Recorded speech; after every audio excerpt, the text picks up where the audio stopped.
Hello YouTube artist, I'm Kelly Hernig and welcome to In the Studio.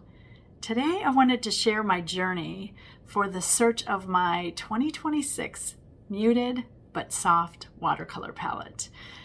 I have been thinking about this for a while now, and it probably started around summertime. I have been wanting to go deeper, and I'm going to share a bunch of stuff along the way with you.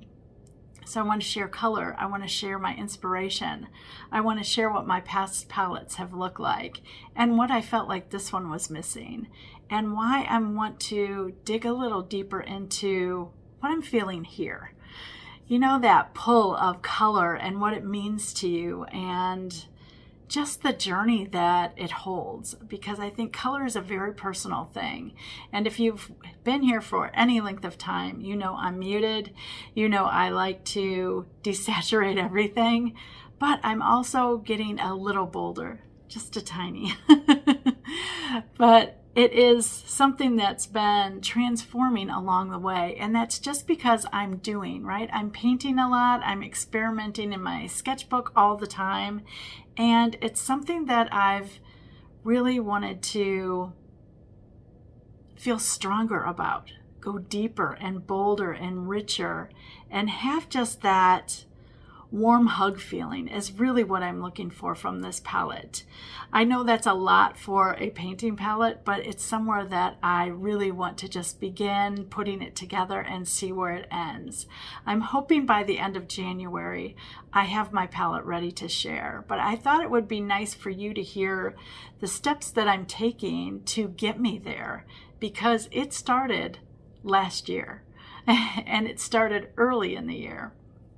And it all started with, of all things, paint chips. I know, right? But it's a fun way to look at what you're missing or what you find interesting, and with all the colors available to you. So if you are going through this, I would definitely suggest going to your nearest paint counter and just looking at what colors you are looking at this year, because throughout the years we change, and it's just a beautiful thing when you find that connection. You're like, ooh, yes, wow, that's a great color. Oh, I never thought of this, right? So you're compiling what you're wanting this year. I feel there's always an emotional attachment to color. And when you have all of those sitting in front of you and you start picking what are speaking to you, they're speaking to you for a reason. My journey starts with a trip to Ace Hardware for just an errand, and I ran into Magnolia Home paint chips. My world changed right then and there. The colors were dreamy, creamy, and in soft earth tones that made my heart smile. I picked some favorite colors, then went on my way. Throughout the year, I've picked them up, exploring each color one at a time, making the mental notes of what I would create with each tone, then set them aside once again. As the fall season approached, I started evaluating my current palette and really missed the deep, rich tones of 2024's palette. As I studied my last 3 years, it was definitely what I missed the most. Those earthy darks. Right then and there, I decided that I wanted my palette to be full of lights and darks with not a lot of middle tones. The thought of that made my artistic soul smile. And when you get a reaction like that, you have to run with it, right? Do not dismiss what it feels like inside. Do not dismiss how it's making you react, because reacting is part of the confidence, I think, and the courage of being an artist.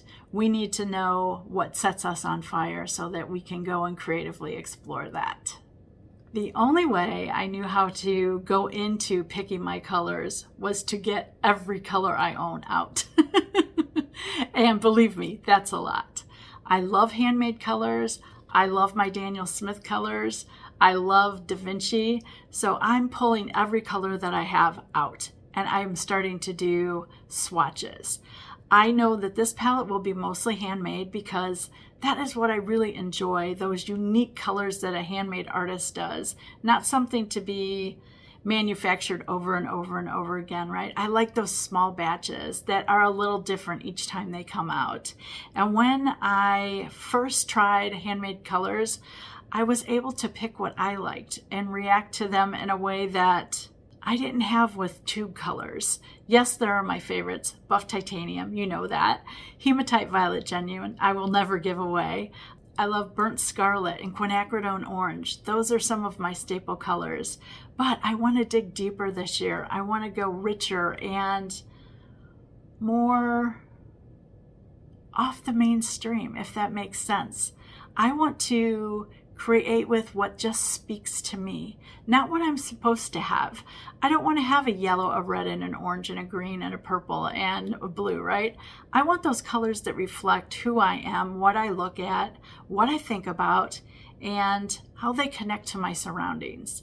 My surroundings of living in the country, in the woods, being very grounded here, going through the 4 seasons. I want that connection to my palette. I know that's a lot to ask for my poor palette, but it has set me on a journey that has been really beautiful so far. So as I've let the color swatching begin and the favorites come forward, I already have the container picked out as well. It's got a nice muted landscape on its cover, and I know that that's going to just make me want to open it up and get painting right away. The work has just begun, but the curiosity of this new season, new year, new set of colors has me excited to get started. Let the wild rumpus begin. Can you think of a better way to start the year? I sure can't. So if this is making you look into what your palette is doing, and if you're wanting a change, I hope you go through the steps that I've shared a little bit in this video. But I will, of course, bring you along throughout the month of January so you can see where I am, how I'm evaluating, how I'm actually picking those core colors. If you're inspired by today's video, please leave me a like. If you haven't subscribed, please click the button, and don't forget that bell so that you get notifications of my new videos when they come out. And as always, thanks so much for watching.